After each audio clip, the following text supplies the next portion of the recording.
People have been making a mistake as to what the president did in Rivers State. With profound respect to everybody that has been talking, the president did not declare state of emergency in Rivers State. The president declared a martial law in Rivers State. And I want you to understand the difference. The state of emergency is recognized by our constitution and has given the president the power to declare state of emergency under certain conditions.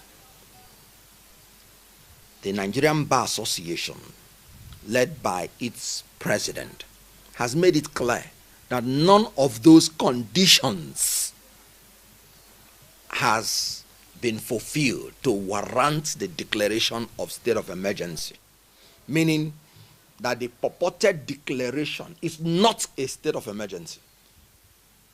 The Supreme Court is very clear. In the case of Attorney General of Bendel State and Adeyo, he said any act of governance not covered under an enabling law is a nullity. So there is nothing like state of emergency in what President Bola Ahmed Tinubu did. Why? Because state of emergency does not, even if the situation has arisen, does not include the removal of elected representatives of the people. The Constitution is very clear. In Section 1, subsection 2, that Nigeria shall not be governed or any part thereof by any persons except in accordance with the Constitution. Where is it in the Constitution where it was stated that Nigeria or any state should be governed by a sole administrator? None. So what the president did is akin to what the president of South Korea did when he declared martial law and wanted to remove the elected representatives of the people. The legislature moved in immediately, including the members of the party of the president, and removed the president himself for declaring martial law and intending to remove elected representatives of the people. That is a coup against the federation. The president of South Korea is awaiting trial for doing that, even his own party. So what the legislature is expected to be thinking about doing is removing Tinubu for declaring a martial law on a state, a federating unit, and trying to rule that state through the military, through sole administrator, not contemplated by our constitution. So what Tinubu has done, can't you see? And let me explain the more. He usurped even the power to make law for that state. He said the sole administrator can make regulation. Regulation is part of law, because regulation is a subsidiary legislation that derives its validity from a statute.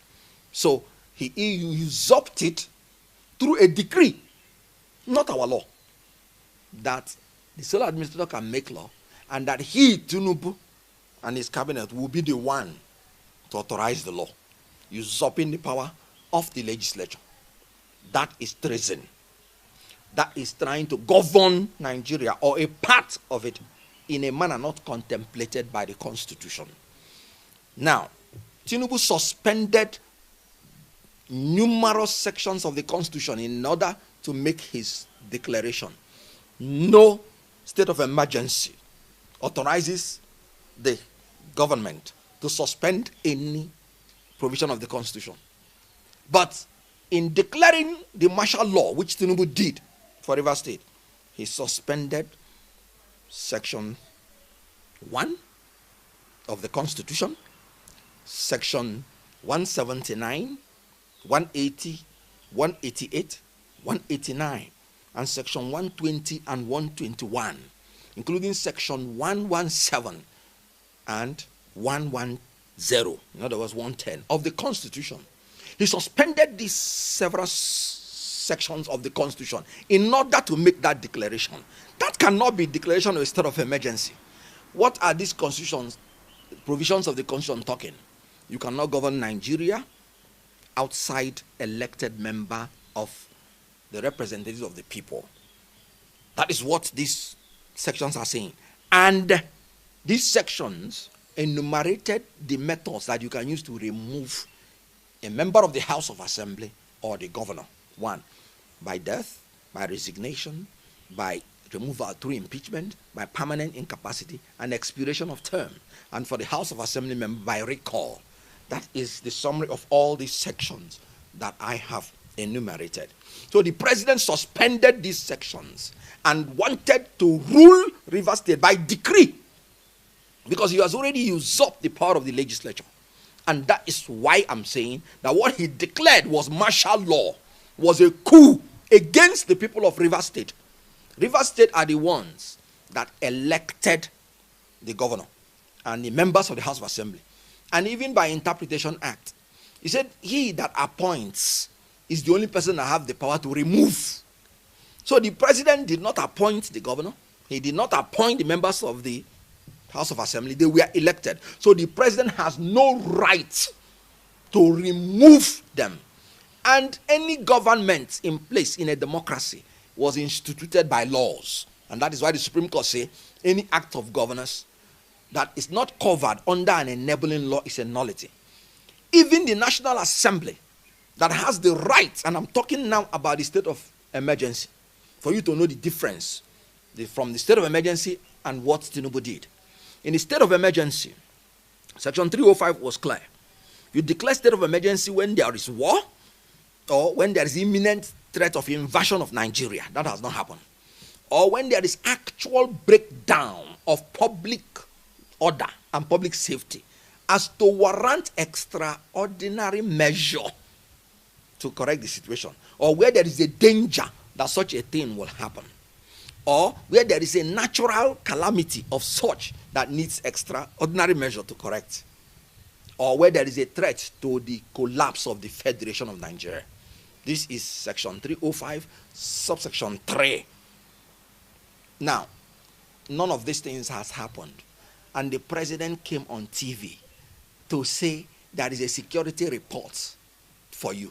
Security reports, Mr. President, is for you. It is not for Nigerians. So anything that Nigerians do not know should not know Nigerians.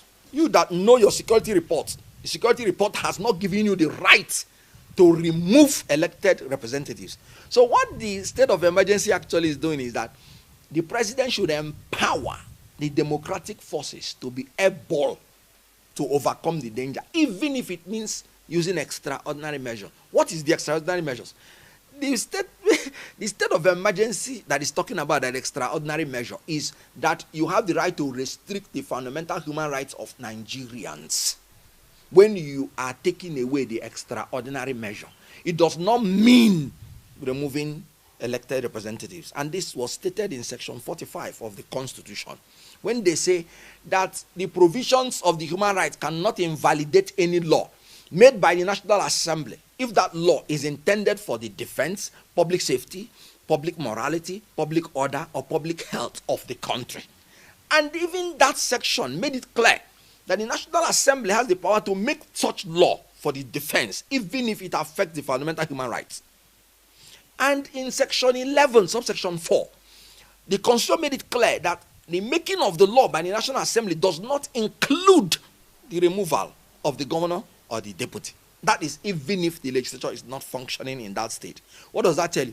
That no law gives any right to any elected president to remove the elected representatives of the people. Now, let me tell you this catch.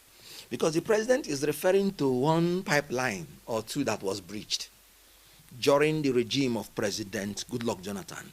The whole pipelines in Niger Delta were threatened. Most of them breached by the militants that have waged war against the Federal Republic because of the marginalization of the Niger Delta. President Goodluck Jonathan, bless his soul, that was a situation that needed a state of emergency. He did not even declare a state of emergency because he did not believe that there was anything extraordinary in what these people are doing, which the security forces cannot contain. He simply made an order that the security forces should restore order in that region and arrest the culprits and bring them to justice. This was what he did. And the security forces moved in. No governor was affected, no House of Assembly was affected, and it led to the dialogue, which resulted in the amnesty, which brought peace to the region, which we are enjoying today. When a competent president wants to make peace in any part of the country, he goes it by the way that President Goodluck Jonathan, that President Umaru Yar'Adua went about it. You negotiate, you go into dialogue, not going to support your appointee in order to destroy the state because you want to capture the state. That is why it is not a state of emergency that he's doing, because Yar'Adua, faced with the problem in the entire Niger Delta, which breached all the pipelines, which brought war against the Federal Republic, did not even declare a state of emergency. And the president is telling you apprehension, there is tension. Not that is anything actual, no evidence. So that is one. Secondly, when Goodluck Jonathan was faced with invasion, insurgency by a terrorist group called Boko Haram that has taken over local governments and 3 states were under threat, Goodluck Jonathan rightly declared a state of emergency and did not remove any governor, did not remove any elected representative of the people. Why? Because he was not declaring martial law, he was declaring state of emergency. And he took out that situation. I remember when Boko Haram, before the election, in 6 weeks, he wiped them out. Why he declared the state of emergency is to let the people know your movement might be curtailed. So don't come and quote for us, freedom of movement. You should not come out in so time because stray bullets can catch you. And then if stray bullet catches anybody, you can't go to court and say the person was killed. That is the essence of the state of emergency. Your fundamental human rights could be involved. Now, let's go to Obasanjo, because Obasanjo was the only leader that removed some governors during the state of declaring state of emergency, which, of course, the courts now have ruled illegal. But one thing Obasanjo did, he did not use it as an instrument of power grab. Obasanjo never declared or removed any elected representative in the opposition party. It was only PDP members, his own party, that he removed. And there was another governor that had the same security problem in another party. Obasanjo refused to remove him because he knew that it would be interpreted as power grab. Obasanjo wrote a letter of warning to that governor. When Tinubu was governor, there was security problems in Lagos. Obasanjo restrained himself from declaring state of emergency in Lagos. I still remember it was Dele Alake that came out on TV and told Obasanjo, the security in Nigeria is your duty, not the duty of Tinubu in Lagos. And that if security had failed in Lagos, it is your failure, not the failure of Governor Tinubu. And you cannot declare a state of emergency in Lagos because of security failures. Because security is the exclusive reserve of the federal government. Because all the instruments and apparatus of the armed forces is commanded by the federal government. The state has no power because they don't have any police. And Dele Alake made it plain to Obasanjo. When I met Dele Alake, when we were in the APC, in one function, I went to him and said, Dele, remember that thing you did during Tinubu's regime. You confronted Obasanjo and told Obasanjo he cannot declare a state of emergency in Lagos. Dele said, yes. We talked about it. I said, Dele, you did the right thing. And I congratulated him. He is there today. He told me that, look, they had to do it. And they did it. And Obasanjo did not declare state of emergency in Lagos. Not because there was no tension. There was even times in Lagos when Alaipo will kill a soldier or wound a soldier without knowing. The soldiers will go and wipe them out. During Tinubu's regime, nobody declared state of emergency. And now in Rivers State, nobody has died as a result of anything. And you came out on TV and say, you're declaring a state of emergency. No, it's not a state of emergency. It is a declaration of martial law. It is a coup to forcefully and with the military remove elected representatives so that you would take over the state and administer it with military people. That's a coup. Now, let me come in again.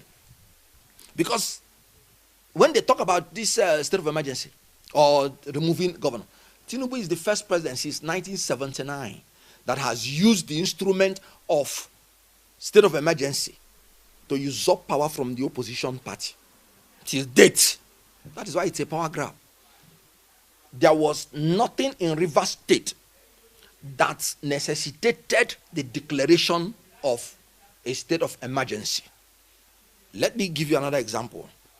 Because they are talking about pipeline being breached, this and that. When they organized the local government election in Rivers State, secretariats were burned by people who were against the governor. Somebody was caught with a bomb. He detonated it, he wounded him.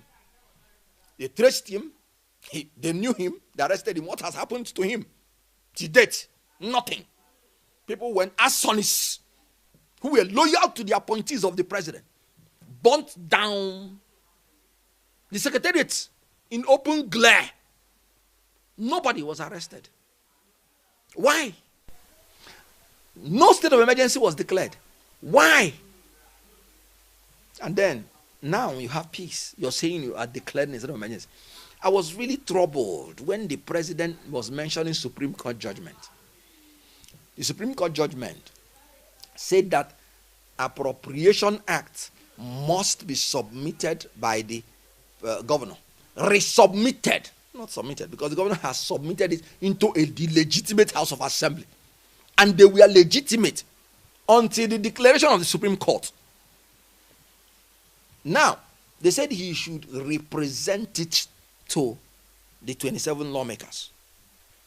And the law is that no money of the state can be spent except it is appropriated by the House of Assembly, and that the governor will present it for such appropriation, and it will be embedded in an appropriation bill, which will become which will become law if passed. That's why I say that Tinubu suspended Section 120 and Section 121, because he wants to destroy the same Supreme Court judgment, which has given a final judgment on the issue, that the governor should represent the Appropriation Act. This declaration is against the Supreme Court judgment. And it is now Tinubu that is disobeying the Supreme Court judgment, not the governor of Rivers State. The governor of Rivers State he wrote to them first, come, let us discuss about the budget. What a good man. Why is he inviting them? Because the budget that contained only 3 members of the House of Assembly will not be the same as the budget that will contain 27 members. So in his characteristic form, he said, come, let us sit down and discuss the issues that arose from Supreme Court judgment. They refused. They gave him ultimatum. Can you imagine? People who gave ultimatum mean we are waiting for you and you must come and present this within this time. The governor, when they refused to come and see him, went to honor the ultimatum. And yet, they locked the gate against him. And yet, Tinubu is giving it as an example. And he's calling the governor. Which governor? The governor that said he is going to obey everything about the Supreme Court judgment and has obeyed all. And you're still calling him. That means you have a sinister motive to overthrow this government by force. And that is exactly what he did. Deploying the military. Because that deployment is against the judgment of the Supreme Court, which is an impeachable offense for a president to move against the judgment of the Supreme Court. The Supreme Court is very clear. No money should be spent. And they even stopped the allocation to that state. So saying that you will unilaterally make a law to overrule the Supreme Court and give the money of Rivers people to a sole administrator who is not even from their state, who is not even elected by them, means that you want to use your power, which is military power, as the commander-in-chief of the armed forces. You want to use the armed forces to steal the money of Rivers people and use it and give to your stooges, because there is no law that covers it. Like I said, The Supreme Court is clear. Any act of governance not covered under an enabling law is a nullity. So, Tinubu is trying to breach the Supreme Court's judgment. Tinubu is trying to usurp the power of the National Assembly to make law. Tinubu is the executive. So Tinubu now wants to be the legislature, the judiciary, the executive in the issues of Rivers State. If this is not military dictatorship, if this is not a declaration of martial law, tell me what it is. Because rule of law means that government should do everything in accordance with the law. Which law has given Tinubu the right to appoint a friend of his, or a stooge of his, or a loyalist of his, and overthrow the elected representative of Rivers people and use such people to govern Rivers State? So what happened in Rivers State is a coup. And Nigerians must rise against this. The president of South Korea, like I said, was removed and is facing trial for declaring a martial law upon the country. So Tinubu ought to be removed and ought to be facing trial for treason. This is the treason we're talking about. Not arresting children who do not know anything about removing a government and saying you want to try them for treason. This is the actual treason. And this is what should happen. Elected people should be very careful what they do. Because power is not forever. One day they will account for all the things they are doing. So what happened in Rivers State is a coup and should be regarded as that. It's not a declaration of state of emergency. It's a declaration of martial law, whereby you remove elected representatives by force of arms and then you install a leader, which is a sole administrator outside the democratic norms of the society. The House of Representatives has already approved President's request of this state of emergency.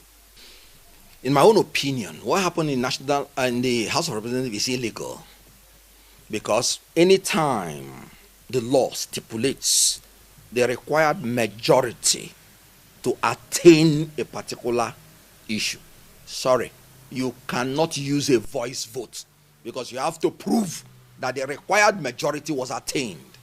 Section 305, subsection 6b, if I can remember, made it clear that 2/3 of the members of National Assembly has to approve of any declaration of state of emergency within 2 days. So assuming without conceding that it is even state of emergency, which I have told you it is not, and I have quoted the MBA, which is the highest association of lawyers in Nigeria, that said none of the conditions has been obeyed that will warrant the declaration of state of emergency.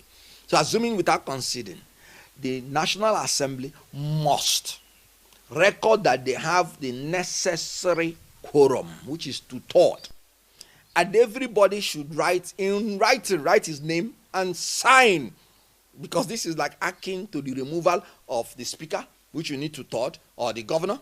So the signatures would have to be gotten, and it has to be counted and votes taken, and Nigerians will see that 2/3 of the House of Representatives have done it. What I heard, if I heard correctly, was a voice vote. The speaker saying that they have reached the quorum. And then, do you agree? Yes. Do you not agree? How do you know 2/3 from voice? How do you know 2/3 from voice? Assuming I am in this house now, and you're outside, and I want to confuse people, and I'll say, hey. You would think it's 3 people. Sorry, government business is not done like that. There's nothing like voice vote in any matter that the law requires a certain percentage to be approved, because you have to prove that that percentage or that majority was attained. So I do not believe that, legally speaking, that they have done anything. The law gives them power to approve any resolution through voice vote. And if any one of them is in doubt, then the house has to be divided. But not when the law says 2/3. Because if there is a legal matter, you have to present evidence in writing that 2/3 was achieved. So how can you go to court and say you heard the voice of 2/3? Sorry, that's a joke. It ought to be discarded. These people are making Nigerians to be a joke in international community. When America wants to approve anything in the House, you will see people voting electronically. I'm not talking about the one that requires 2/3. I'm talking about every resolution, because the people that sent you to represent them would have to know how you're representing them.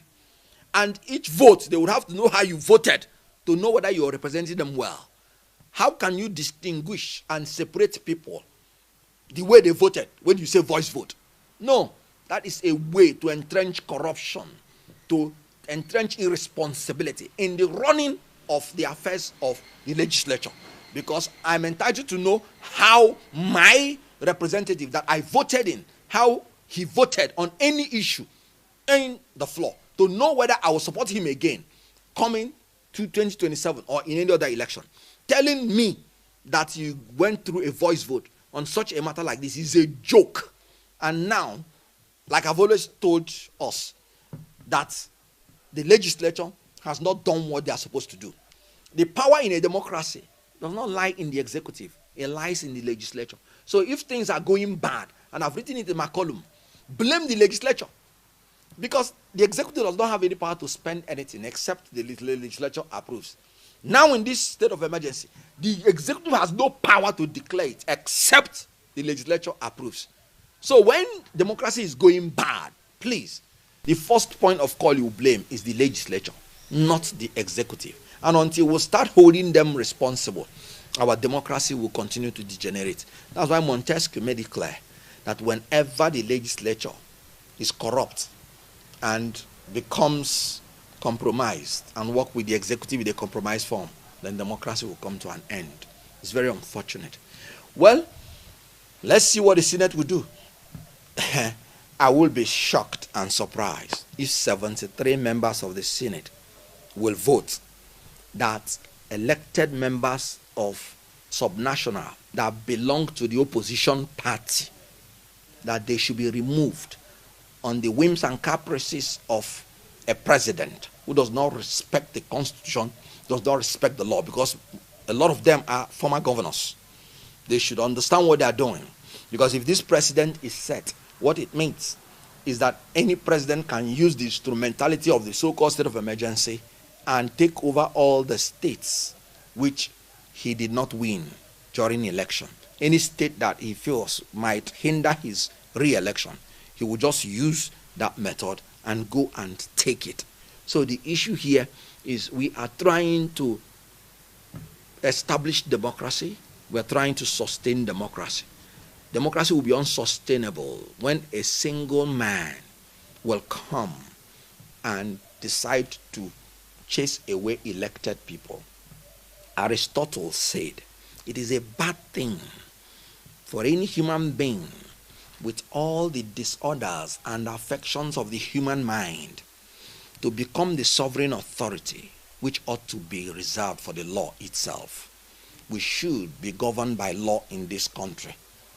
And the privilege to remove anybody should belong to the law, not to any one human being with all the affections and disorders of the human mind.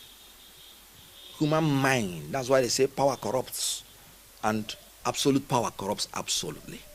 Aristotle said, and I repeat, it is a bad thing for any human being with all the disorders and affections of the human mind to be the sovereign authority which ought to be reserved for the law itself. Tinubu is not the sovereign authority in Nigeria. Sovereignty belongs to the people, and every government derives its power and authority from the people. And the people have spoken through the constitution and through the laws that no president should remove elected representative of the people, and it should be so. So what Tinubu did is treasonable. That is a declaration of martial law and should be seen as such. So I will be shocked and surprised if the Senate, by any means, say that they are supporting this illegality and this treason against the people of Rivers State. I heard an allegation, what Nigerians say allegedly, that thousands of dollars were given before some of the people did what they did. Well, I remember that Gbajabi Amila, when he was the Speaker of the House of Representatives, I remember Chukwu Merije, they said when they wanted third term, that money was given to influence people. So, if anything happens, I would have the right to assume and to presume that certain corruption took place, as in my own opinion, because I would not see how an elected member will come and vote that another elected member will be removed by a president and an unelected person used to replace the person, and then the person will govern without democratic structures through decrees, obviously. It will be mind-boggling. So I expect the Senate as a matured house to take a different approach.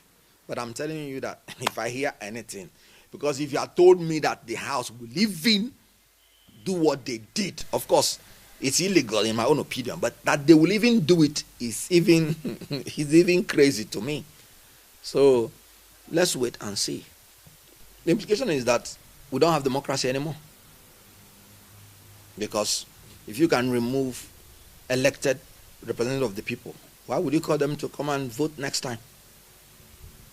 If there is an invasion against Nigeria, will Tinubu agree that the military will come and sack him and give reason that it is because of the invasion, and because of the invasion there is a need for a state of emergency, and when there is a state of emergency the president has to go, and then they rule by decree? Because that's exactly what the president did. And you know the difference. If there is an invasion against Nigeria, the law gives power to declare state of emergency. There is no invasion of any part of Nigeria. There is no threat of war. I'm even hearing that Cameroonians are harassing Nigerians in the mangrove. Maybe Tinubu should consider declaring a state of emergency and giving up his seat and inviting another military man to come and take over, because Cameroon is invading Nigeria. Because what is good for the goose is good for the gander. So there's no room for what Tinubu did. As a matter of fact, in my own opinion, it's treasonable. So if it happens, we are no longer in a democracy. We are now in a full-blown dictatorship.